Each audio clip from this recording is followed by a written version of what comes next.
Lamentações, capítulo 3, a partir do versículo 16, o livro logo depois de Jeremias. Pois bem, diz assim a palavra do Senhor: fez-me quebrar com pedrinhas de areia os meus dentes, cobriu-me de cinza, afastou a paz de minha alma, esqueci-me do bem. Então disse eu: já pereceu a minha glória, como também a minha esperança no Senhor. Lembra-te da minha aflição e do meu pranto, do absinto e do veneno. Minha alma continuamente os recorda e se abate dentro de mim. Quero trazer à memória o que me pode dar esperança. As misericórdias do Senhor são a causa de não sermos consumidos, porque as suas misericórdias não têm fim. Renovam-se cada manhã, grande é a tua fidelidade. A minha porção é o Senhor, diz a minha alma, portanto esperarei nele. Fechem seus olhos.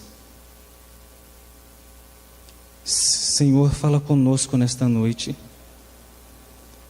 Fala conosco, Deus, por meio da tua palavra. Envolve-nos, Deus, com o calor do teu amor, com o consolo da tua paz. Toca os nossos corações, Deus, trazendo esperança, sim, trazendo consolo aos nossos corações, Deus, em nome de Jesus. Amém. Irmãos, eu não sei se vocês já fizeram isso, mas geralmente há algumas pessoas que pegam uma palavra e nessa palavra eles vão pegando cada letra e colocando uma qualidade ou colocando um atributo.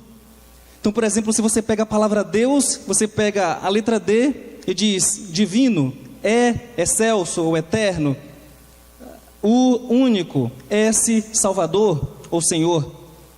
Esse tipo de coisa que é feita é chamada de acróstico. E esse acróstico pode ser muito maior. Então você pode pegar a palavra Deus e usar a letra D e criar não somente uma palavra, mas uma frase inteira. Uma frase inteira, o U e o S, e assim sucessivamente. O livro que a gente leu, o texto que a gente leu, é de um livro poético que é todo estruturado dessa forma, em acróstico. Então, o primeiro capítulo, ele vem nessa estrutura de acróstico, mas não formando uma palavra. Ela vem numa estrutura de acróstico, pegando todas as letras do alfabeto hebraico, que em algumas Bíblias você vai encontrar, muito dificilmente em Lamentações, só no capítulo 5, no capítulo 4, se não me engano, ou no capítulo 3. Você vai encontrar títulos como Aleph, Beit, Gimel, Dalet. E essas letras, no capítulo 3, se a sua Bíblia é uma Bíblia de alguns anos atrás, essas letras representam as letras do alfabeto hebraico. Então o capítulo 1, por exemplo, é aquele capítulo que no primeiro versículo você tem o versículo começando com a letra A, o versículo 2 começando com a letra B, o versículo 3 começando com a letra C, na língua hebraica, que não dá para ser traduzido no português, porque a importância da tradução é de você poder trazer o sentido e o significado da palavra e não tanto a estrutura poética dela. O capítulo 2 segue essa mesma estrutura de acróstico. O capítulo 4 também segue essa mesma estrutura. Já o capítulo 5 não tem um acróstico dessa forma, mas ela é formada numa estrutura muito parecida com esses outros capítulos. Por isso que você vê o capítulo 1 e o capítulo 2 com 22 versículos, que são o número de letras do alfabeto hebraico. Você vê o capítulo 4 e o capítulo 5 também com 22 versículos, isso é muito interessante. Já o capítulo 3 tem 66 versículos. Por quê? Porque o acróstico que é formado no capítulo 3, ele vem de 3 versículos, começando cada um com apenas uma letra. Então o versículo 1, 2 e 3, todos eles começam com a letra A, no hebraico. O versículo 4, 5, 6, todos eles começam com a letra B do hebraico. Os 7, 8 e 9 com a letra C, e por aí vai. Por isso que a gente tem 66 versículos no capítulo 3. É uma forma poética incrível de se ver e de uma beleza imensurável. Mas por que eu estou falando isso? Eu estou falando isso porque a gente consegue ver a beleza da poesia de Lamentações em meio à dor, e a dor em meio à beleza. O que o profeta Jeremias, que é o autor do livro segundo a tradição, o que o profeta Jeremias traz aqui é uma expressão de sua dor, uma expressão da sua agonia em ver a sua cidade sendo destruída, é a expressão de uma dor tão intensa que não poderia ser expresso em palavras, a não ser nessa forma de poesia, em que ele expressa de uma maneira incrível e de uma maneira chocante, muitas vezes. Para que a gente entenda o contexto de Lamentações, a gente viu hoje pela manhã o livro de Jeremias, e o contexto de Lamentações se encontra já no final do capítulo de Jeremias, em paralelo com isso. Por quê? Porque Lamentações começa falando do cerco de Jerusalém, na época em que o rei era Zedequias. Se vocês forem comigo em Jeremias, rapidamente, Jeremias capítulo 39, versículo 1.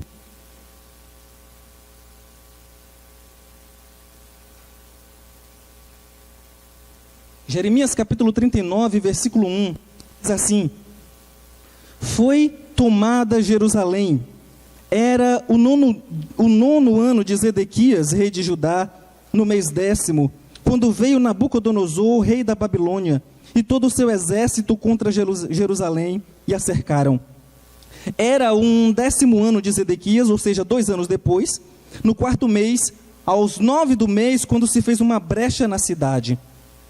Veja, Jeremias, ele começa a narrar o seu lamento no período em que Nabucodonosor, o rei da Babilônia, cerca a cidade de Jerusalém, os muros de Jerusalém, não permitindo que ninguém entrasse nem saísse da cidade.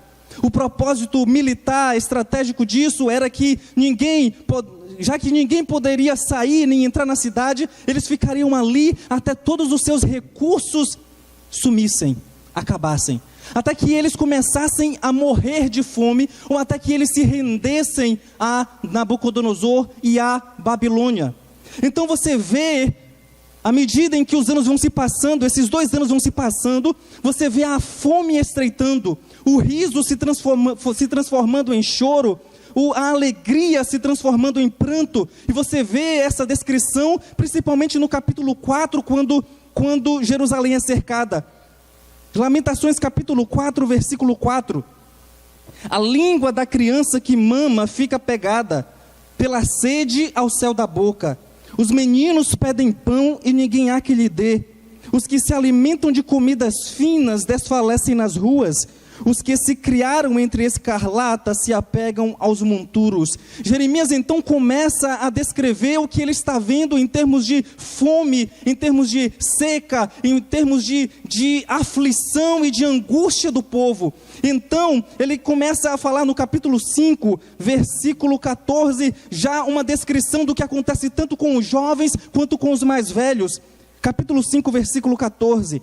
Os anciãos já não se assentam na porta, os jovens já não cantam, cessou o júbilo de nosso coração, converteu-se em lamentações a nossa dança. O que Jeremias está fazendo é descrevendo o que ele está vendo, tanto dos jovens quanto dos senhores, aquela alegria que havia nas praças, em que um conversa com o outro, em que os mais velhos mostram a sua sabedoria para os mais jovens. Essas coisas agora não existem mais. Agora o que há é apenas silêncio, é apenas dor e apenas angústia. Então você vê uma das piores cenas que Jeremias poderia descrever no capítulo 4, versículo 10.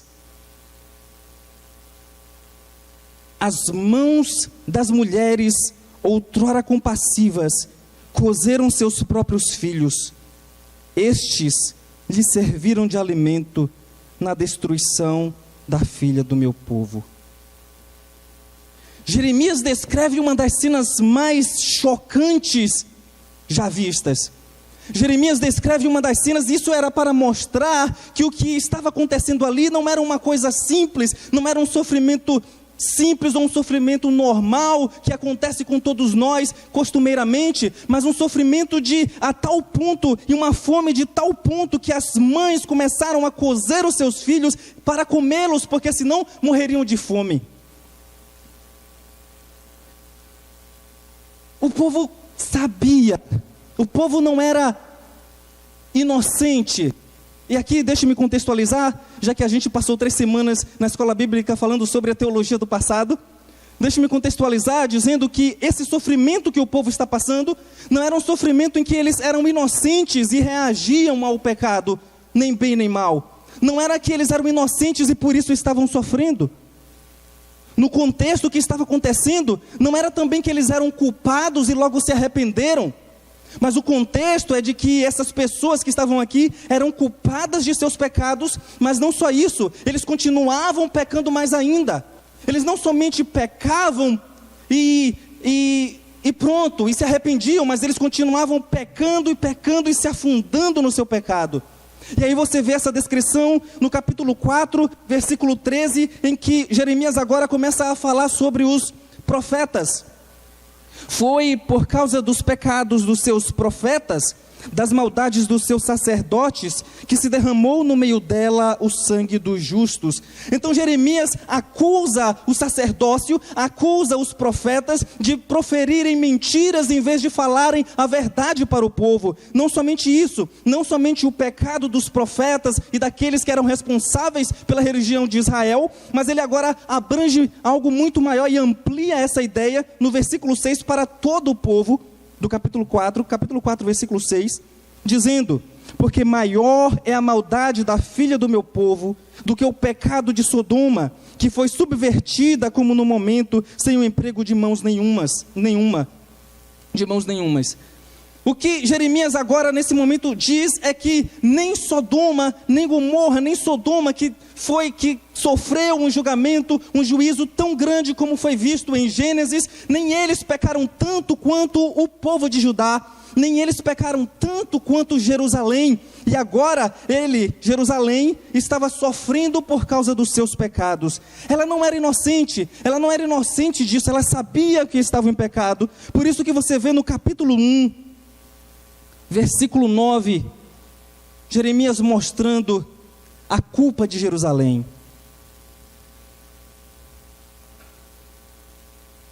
A sua imundícia está nas suas saias.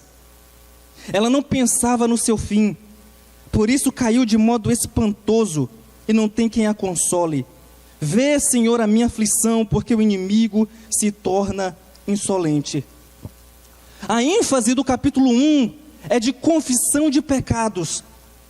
Jeremias reúne essas 5 lamentações, e a ênfase que ela dá no capítulo 1 é de que ele chega para Deus e diz: sim, Senhor, nós pecamos. E às vezes Jeremias escreve como sendo a Jerusalém personificada, dizendo: sim, Senhor, nós pecamos. Versículo 18, justo é o Senhor, capítulo 1, versículo 18, justo é o Senhor, pois me rebelei contra a sua palavra. Ouvi todos os povos e vede a minha dor. As minhas virgens e os meus jovens foram levados para o cativeiro. Jeremias então, o profeta então começa a dizer que, de fato, nós nos rebelamos contra Deus, nós pecamos contra Deus, e o Senhor é justo de trazer esse julgamento a Jerusalém, o Senhor é justo de trazer esse julgamento ao povo. Então no capítulo 2, você vê algo muito interessante, Jeremias, o profeta, dizendo que isso que estava acontecendo com Jerusalém veio do próprio Deus. Isso é importante, porque o que estava sendo trazido à tona é de que os deuses da Babilônia eram mais poderosos do que o Deus de Israel. O que estava sendo circulado era a ideia de que os deuses da Babilônia é que estavam trazendo esse juízo para Jerusalém e trazendo esse juízo para Israel. Só que o capítulo 2 fala é que foi o próprio Deus que trouxe esse julgamento. Capítulo 2, versículo 5. Tornou-se o Senhor como inimigo, devorando Israel. Devorou todos os seus palácios, destruiu as suas fortalezas e multiplicou na filha de Judá o pranto e a lamentação. Versículo 20.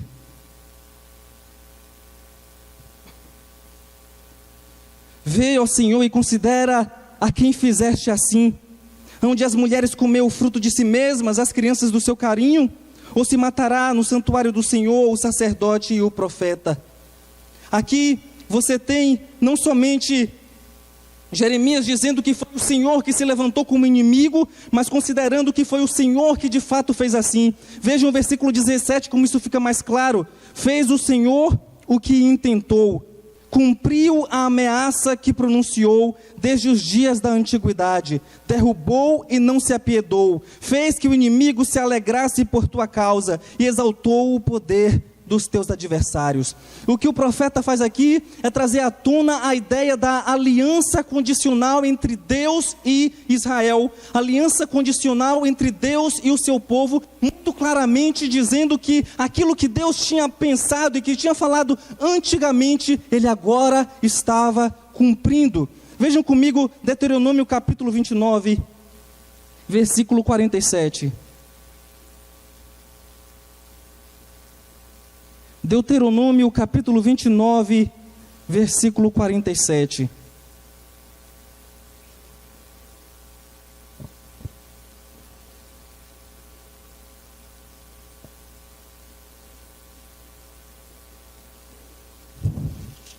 Perdão, irmãos, Deuteronômio capítulo 28.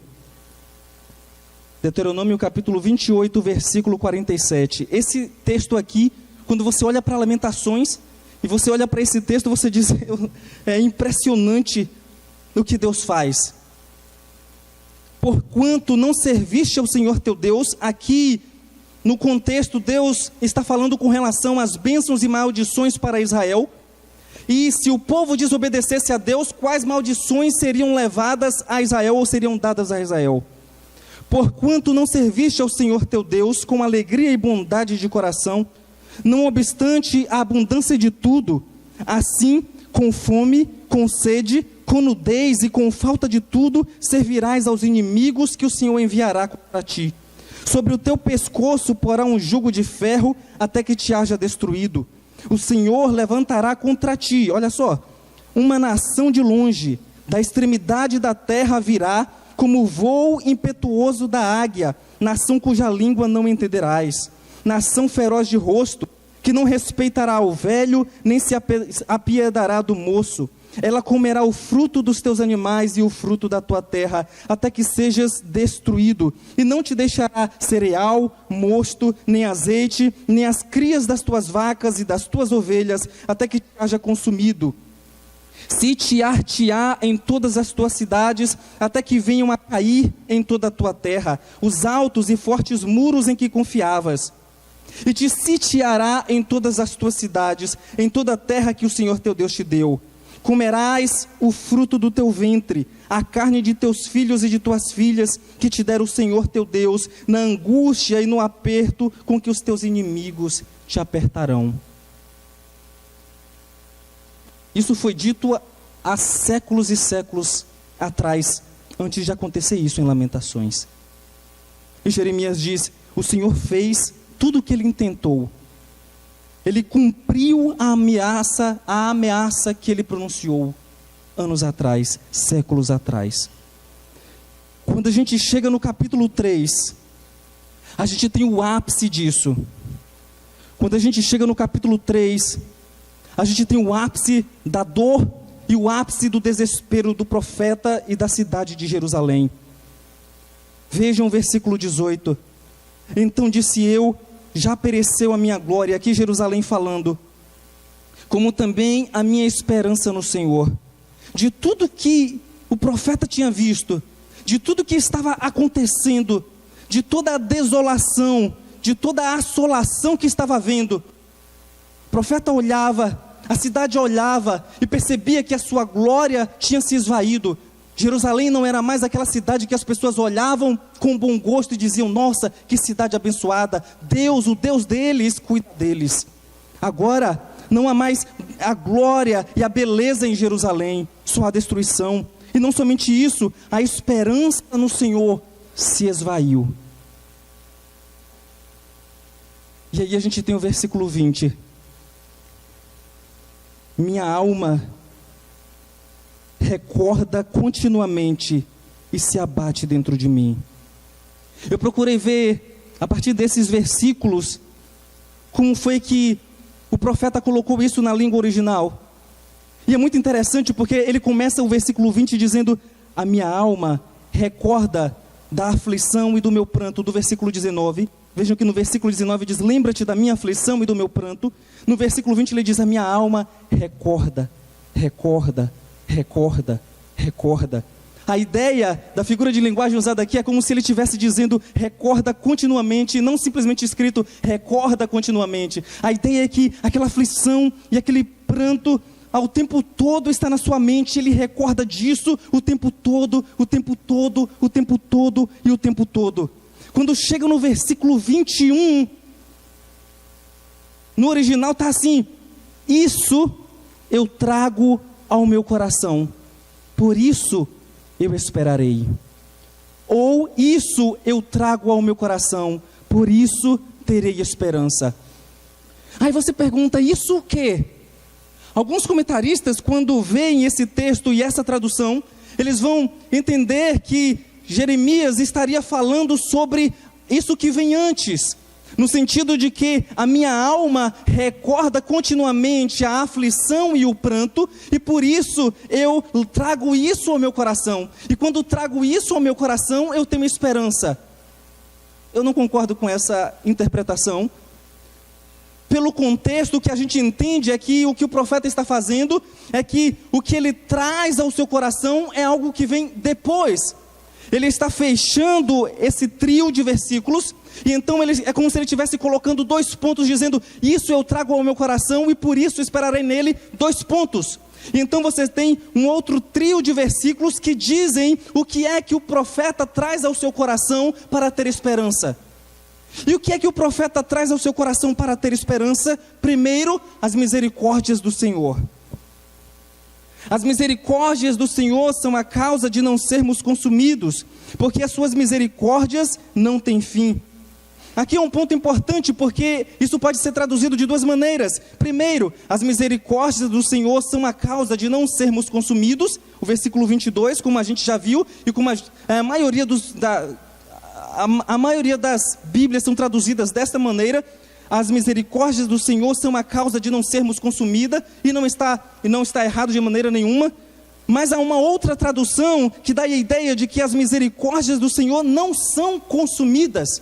Aqui o profeta estaria falando não somente que as misericórdias do Senhor são a causa de não sermos destruídos, de não sermos pulverizados por Deus, mas que as misericórdias do Senhor, elas não se acabam. As misericórdias do Senhor, elas não têm fim. E isso está de acordo com a linha que vem logo depois, no próprio versículo 22. Porque as suas misericórdias não têm fim.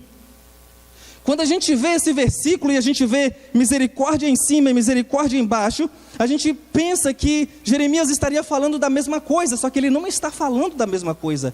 Embora tenha sido traduzido como misericórdias do Senhor são a causa de não sermos consumidos na primeira linha do poema, do versículo, a segunda linha está falando de um outro tipo de misericórdia. Na segunda linha a gente tem misericórdia como a gente entende, como compaixão. As compaixões do Senhor não têm fim. Mas na primeira parte, a misericórdia se refere ao Hesed de Deus. Ao Hesed de Deus. E o que vem a ser isso?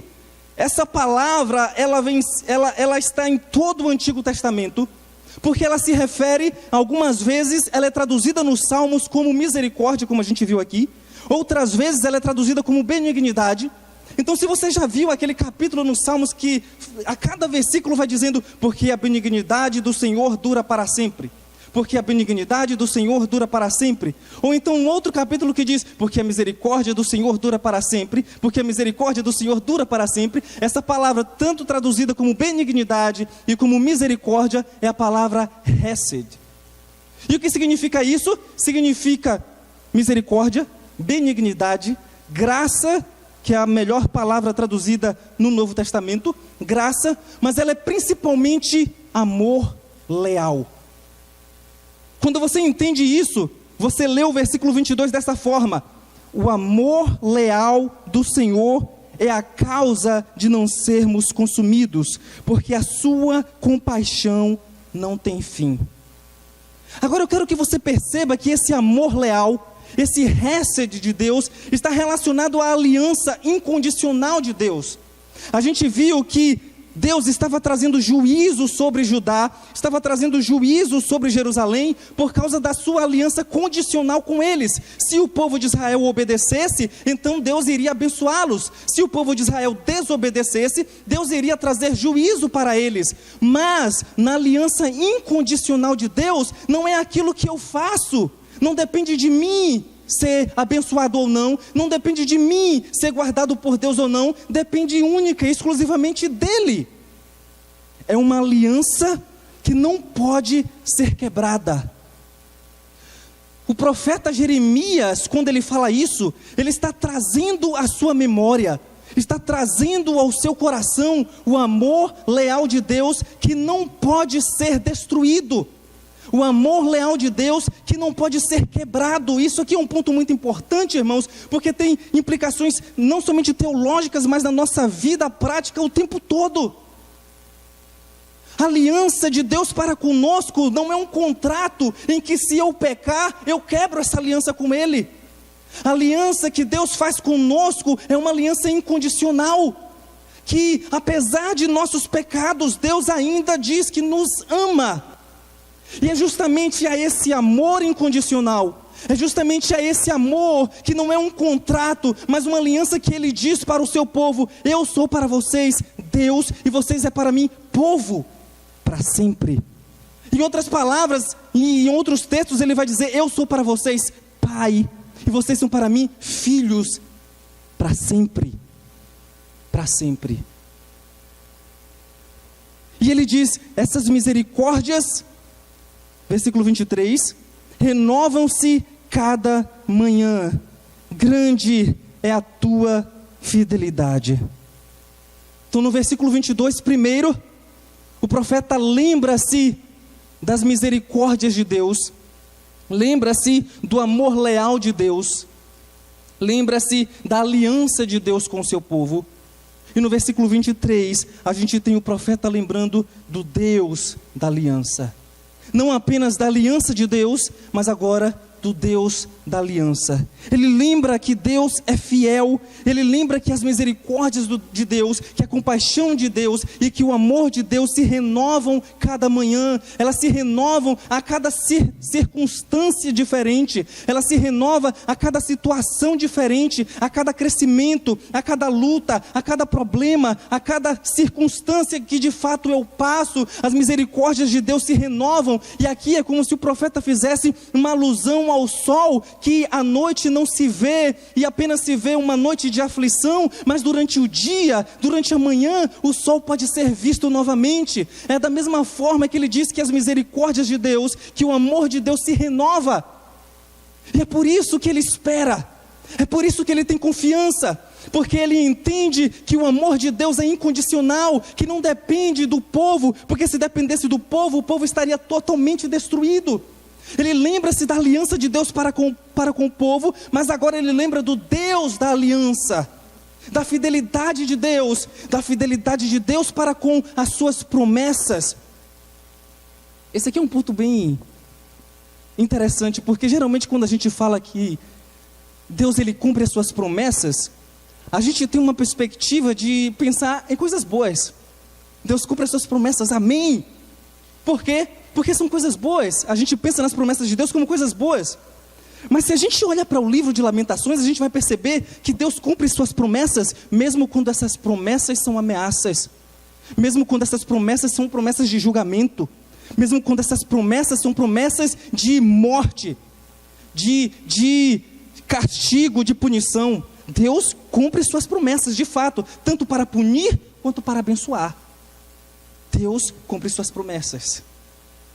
Mas aqui, o que o profeta faz é lembrar da fidelidade de Deus. Deus é fiel, não simplesmente para com o povo, porque o povo não merece a fidelidade de Deus, mas Deus é fiel para com a sua própria aliança. Deus é fiel para com o seu próprio nome. Deus é fiel para com o seu próprio caráter. E é justamente quando o profeta lembra de que Deus é fiel, ele tem esperança. E então no versículo 24, ele termina dizendo: a minha porção porção é o Senhor, diz a minha alma. A minha porção, a minha posse, a minha propriedade, ou tudo que eu tenho é o Senhor. Aqui ele está dizendo que Deus somente é suficiente para ele. Agora percebam e vejam, Jeremias está vendo todo o seu povo sendo dizimado, casas sendo queimadas, templo sendo destruído, e não tem mais nada que lhe seja de posse, não tem mais nada que ele possa dizer é meu. Mas ainda assim Jeremias olha para o alto e diz: o Senhor é a minha porção, o Senhor é a minha posse, o Senhor é tudo que eu tenho, é tudo que eu preciso. Jeremias olha para o Senhor e diz: o Senhor é suficiente. É isso, irmãos, que o profeta nos ensina. Não somente para aquele sofrimento em que nós somos culpados, mas para qualquer tipo de sofrimento. Para o sofrimento no qual nós somos inocentes, para o sofrimento no qual nós somos culpados. Jeremias está dizendo: quando você estiver sem esperança, lembre-se dessas três coisas. Lembre-se da aliança de Deus para com você. Lembre-se do amor leal de Deus para com você. Ele não te abandona porque Ele te ama. Ele não te abandona porque Ele te ama. E a prova de que Ele te ama é que Ele te deu Cristo. Ele te deu Cristo, e isso é prova suficiente do seu amor para você. Então não tem como você, em meio ao sofrimento, pensar que Deus te abandonou. Não tem como você pensar, em meio ao sofrimento, que Deus não liga para você, que Deus não se preocupa com você. Na verdade, de fato, Ele se preocupa sim, e Ele está do seu lado, justamente por causa da sua aliança, justamente por causa do seu amor para com você. E não somente essa aliança, mas lembre-se do Deus da aliança. Lembre-se do Deus fiel. Lembre-se que a sua fidelidade dura para sempre. Lembre-se do caráter de Deus. Deus não muda, a sua santidade não muda, a sua justiça não muda. E justamente porque Deus não muda, as suas promessas para nós não mudam. Lembre-se de que o Senhor é suficiente. Lembre-se de que tudo que você precisa, você já tem, que é o Senhor. Eu não quero que isso pareça apenas teoria, irmãos. Eu não quero que vocês vejam isso como algo abstrato. Eu quero que vocês se lembrem dessas três coisas. Porque o que está acontecendo aqui, o que a gente vê em Lamentações não é uma teoria. O que a gente vê em Lamentações é a realidade de alguém e de um povo que está sofrendo drasticamente. De um povo que está sem esperança nenhuma, que não consegue ver a luz no fim do túnel. Esse livro de Lamentações não tem um final feliz, como a gente imagina em outras histórias. O profeta termina o livro de Lamentações esperando ainda que Deus de fato traga reforço, traga restauração, traga renovação. O profeta termina o livro de Lamentações esperando. E é isso que ele nos ensina. Em meio à dor, em meio à falta de esperança, ele diz: nele eu esperarei. Nele eu esperarei. O Senhor é tudo que eu preciso, e por isso eu vou colocar a minha confiança nele, e por isso eu vou esperar nele. Esse aqui é um outro ponto importante, porque a gente muitas vezes tende a esperar em coisas, a gente muitas vezes tende a esperar em pessoas, a gente muitas vezes tende a esperar que a situação, que governos, que política, que isso, que aquilo mude, que traga determinada esperança. Jeremias diz: a nossa esperança está nele, no Senhor. E quando você olha em outros versículos da Bíblia, você percebe que esperança é fé colocada no futuro. Esperança é fé colocada no futuro. A diferença entre fé e esperança é uma questão de tempo. É a sua fé, que é colocada aqui e agora, colocada no futuro. Na confiança de que Deus cumprirá suas promessas, na confiança de que Deus não quebrará a sua aliança por amor a Ele, na confiança de que Ele não nos abandona em meio à dor.